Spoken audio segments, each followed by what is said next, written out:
Samajwadi party गठबंधन में शामिल जनवादी पार्टी सोशलिस्ट के अध्यक्ष डॉक्टर संजय चौहान हमारे साथ हैं। संजय जी, क्या मुद्दा है आज? देखिए, आज श्रमिक दिवस था और विश्व के सारे श्रमिकों को इस दिवस पर हम हार्दिक बधाई शुभकामनाएं देते हैं। दूसरी बात कि योगी आदित्यनाथ जी अपने सभी नौकरशाहों से को आदेशित कर रहे हैं कि वे अपने संपत्ति का ब्यौरा सरकार को जमा करें। अच्छी पहल है, लेकिन इसकी शुरुआत योगी आदित्यनाथ जी स्वयं अपने से करें। और मुख्यमंत्री जब नहीं थे तब से और जब से मुख्यमंत्री बन गए हैं, अपनी मठ के आय को वो सार्वजनिक करें। और जैसे ही वो सार्वजनिक करेंगे, उत्तर प्रदेश की जनता देख लेगी कि जो अथाह संपत्ति मठ की बढ़ी है तो प्रदेश को लूटने वाला कौन है। योगी जी अपने मठ के कर्मचारियों की भी संपत्ति को सार्वजनिक करें तो पता चलेगा कि इनके ऑपरेटर के खाते में भी 17 करोड़ रुपये जमा किए हुए हैं, ऐसा लोग कह रहे हैं। तो अगर योगी जी सही हैं और अपनी शुचिता को कायम रखना चाहते हैं और जनता के बीच अपने को अच्छा रखना चाहते हैं, तो शुरुआत अपने से करें और मठ के आय को जनता के सामने सार्वजनिक करें। हर साल के आय का विवरण दें कि मुख्यमंत्री बनने के बाद उनकी मठ में आय कम हुई है या कितना ज़्यादा हुई है।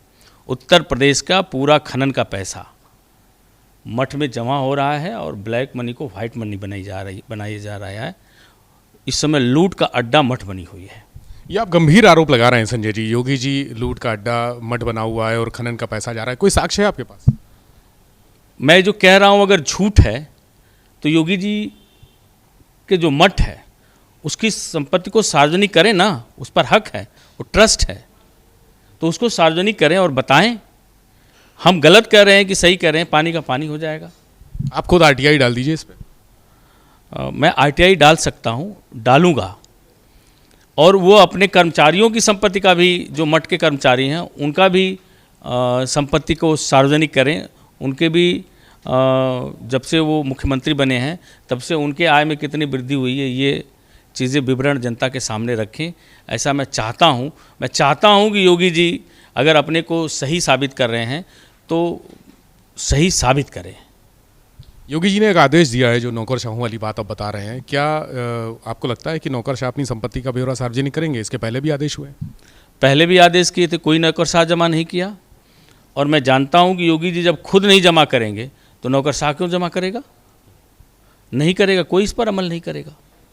अच्छा, आप समाजवादी पार्टी के गठबंधन में शामिल हैं, अब सरकार बन चुकी है भाजपा की, तो अब गठबंधन किस दिशा में जा रहा है? क्या गठबंधन की स्थिति ठीक है? बहुत सारे दल जो हैं अलग हो चुके हैं, खींचतान मची है, आपस में एक दूसरे पर आरोप प्रत्यारोप लगा रहे हैं। देखिए, जन भावनाएं बीजेपी के खिलाफ पहले भी अखिलेश जी के साथ थी और 2024 में भी अखिलेश जी के साथ रहेगी। और अगर किसी एंगल से कोई तीसरा फ्रंट अगर बनाने की बात कर रहा है तो कहीं न कहीं वो भाजपा के चाल का हिस्सा है, क्योंकि भाजपा चाहती है कि तीसरा फ्रंट बने और हमारी लड़ाई आसान हो जाए। हम जितने भी हमारे साथी हैं गठबंधन में अभी भी हैं, मैं उन सबसे यह चाहूँगा कि अभी भी वक्त है। हम सब लोग जैसे अखिलेश जी के साथ खड़े हैं, आगे भी 2024 तक मजबूती से खड़े होकर के बीजेपी के खिलाफ लड़ें और रिजल्ट अच्छा आएगा। लेकिन मजबूत साथी की बात करें तो राजभर के अलावा और कोई बाकी तो रहा नहीं। शिवपाल जी यादव चले गए, लगभग बाहर हैं। आजम खान साहब जेल में हैं, तो मुसलमानों को लेकर उनके जो समर्थक हैं वो कह रहे हैं कि मुसलमानों का हित नहीं देख रही है समाजवादी पार्टी, हमला कर रहे हैं, इस्तीफा दे रहे हैं पार्टी से। देखिए, पूरे उत्तर प्रदेश के पिछड़े दलित अल्पसंख्यक सभी वर्ग का हित अखिलेश जी के नेतृत्व में निहित है। भाजपा इन वर्गों का हित कभी नहीं चाहेगी और न कर रही है और न करता दिख भी रहा है, न होने वाला है, क्योंकि इनके मैनिफेस्टो में ही न अल्पसंख्यक है, न बैकवर्ड है, न दलित है। और हम सब लोग इतना जानते हैं कि जो भी लोग सामाजिक न्याय को मजबूत करने की सोच वाले लोग होंगे वो सब अखिलेश यादव जी के साथ होंगे।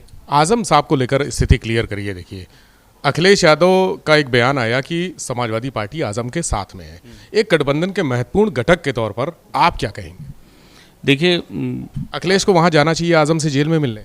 आजम खां साहब समाजवादी पार्टी के नेता हैं और उनसे उनके क्या व्यवहार होने चाहिए, पार्टी क्या करना चाहिए, पार्टी का क्या स्टैंड होना चाहिए, ये अच्छे ढंग से अखिलेश जी बता सकते हैं। मैं इस विषय पर कोई अपनी बात नहीं रख सकता। लेकिन आजम के मुद्दे को लेकर समाजवादी पार्टी टूटने की स्थिति में है। ऐसा कुछ नहीं है। आजम खां साहब सामाजिक न्याय के एक बड़े चिंतक और सोशलिस्ट विचारधारा के व्यक्ति हैं, तो कतई ऐसा नहीं है कि वो कभी समाजवादी आंदोलन को कमज़ोर होने देंगे। आपका कोई सुझाव अखिलेश यादव के? मेरा कोई सुझाव नहीं। अगर सुझाव मांगेंगे तो किसी विषय पर तो मैं अपना सुझाव दूँ। अखिलेश को जाना चाहिए आजम से मिलने जेल में? ये देखिए, ये उनका विषय है, मैं इस विषय पे कुछ नहीं कहना चाहूँगा। लेकिन इतना है कि अखिलेश जी और समाजवादी पार्टी हमेशा आजम खान साहब के साथ खड़ी रही है। आजम खान साहब के ऊपर जब बीजेपी का प्रहार हुआ, शुरुआत की, तो समाजवादी पार्टी के लोग, समाजवादी पार्टी के नेतृत्व में रामपुर से लेकर के लखनऊ तक साइकिल यात्राएं निकली। ऐसा नहीं है कि समाजवादी पार्टी उनके इस दौर में उनके संघर्ष के साथ नहीं खड़ी रही है। ये तो सिर्फ एक ध्यान भटकाने का काम किया जा रहा है, और आजम खां साहब निश्चित तौर पर इस बात को समझ रहे होंगे, और वो कभी भी समाजवादी आंदोलन को कमज़ोर नहीं होने देंगे। आजम अगर चले जाते हैं तो कुछ आकलन किया है आप लोगों ने कि क्या नुकसान होगा पार्टी? वो क्यों जाएंगे? समाजवादी माहौल तो वही है, को छोड़ करके वो नहीं जा सकते। माहौल तो ऐसा ही। मनवादी और ब्राह्मणवादी, सामंतवादी, फांसीवादी पार्टी का साथ देंगे? मुझे तो नहीं लगता। और कोई तीसरा नया मोर्चा, कोई नया मोर्चा बनाने का मतलब है कि भाजपा को विकल्प देना, एक भाजपा की जीत को आसान कर देना। और ये कोई भी परिपक्व राजनीतिक व्यक्ति इस बात को समझ रहा है, और निश्चित तौर पर तीसरा मोर्चा स्वरूप नहीं ले पाएगा। अगर लेगा भी तो निश्चित तौर पर वो भाजपा द्वारा बनाया गया होगा, अखिलेश यादव जी के आंदोलन को कमज़ोर करने के लिए। मतलब आपका साफ कहना है कि आजम खान नहीं जाएंगे, शिवपाल सिंह यादव जा सकते हैं? ये लोगों को भी नहीं जाना चाहिए। देखिए, कुछ व्यक्तिगत बातें हो सकती है, लेकिन विचारधारा के परिप्रेक्ष्य में ये सभी लोग समाजवादी और सोशलिस्ट हैं। ये कभी भी फासिस्ट और पूंजीवादी शक्तियों के साथ नहीं खड़े हो सकते। जैसे अपर्णा यादव गई तो एक मैसेज आया कि उनके जाने से कोई पार्टी को फ़र्क नहीं पड़ेगा, उसी तरह से शिवपाल सिंह यादव भी नाराज़ चल रहे हैं। एक मैसेज ये भी है कि उनके जाने से पार्टी को कोई फ़र्क नहीं पड़ेगा। नहीं, ऐसा नहीं है। मैं इस विषय पे आपसे कहा कि शिवपाल यादव जी समाजवादी पार्टी के हैं, और मैं बताया कि वो सोशलिस्ट हैं। वो कभी भी फासिस्ट और पूंजीवादी ताकतों के साथ नहीं खड़े होंगे, ऐसा मेरा मानना है। और यह सभी समाजवादी विचारधारा के लोगों को पता है कि अखिलेश यादव जी हैं जिनके नेतृत्व में 2024 में भाजपा से मजबूती से लड़ा जा सकता है।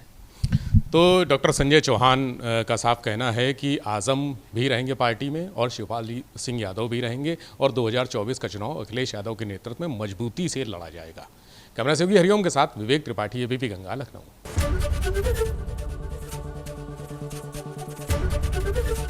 एबीपी गंगा, खबर आपकी, जुबान आपकी।